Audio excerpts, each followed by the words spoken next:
Урматтуу кыргыз элим, азыркы учурда балам кыйналып аткан убагы, аппетити да жоголуп, тамак жебей калды.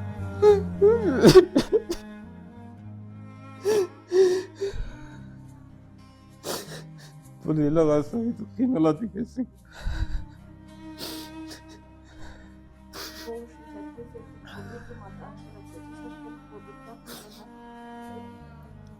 Ben bir koşumuzdan bir sonra hayvanı ortuyoruz, Bugün- koyduk hazır. Врачтар şu bir cuma vaqtda жетишип калсаңар жетиштиңерди. Операция Индия мамлекетинде боло турган болуп атат. Ал жакта $150,000 болот экен операция.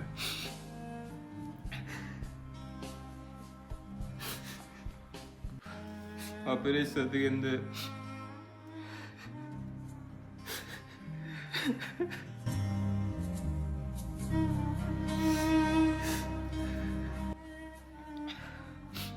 азыркы учурда биздин үй бүлөдө $150,000 жок.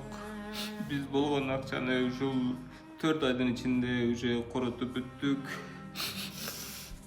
Şu oğuz barış деп hazır koymuşlar. Şu diagnoz olmay oldu koydu. Острый миелобластный лейкоз деп. Bizde bir cumanın içinde ince ağa пересадкага барышыңар керек деп жатышат. Баламды аман алып калыңыздар, болсун малейли жардам берип коюңуздар. Биз борубуз топтоп ушул балам аман калып операциядан аман эсен чыксын.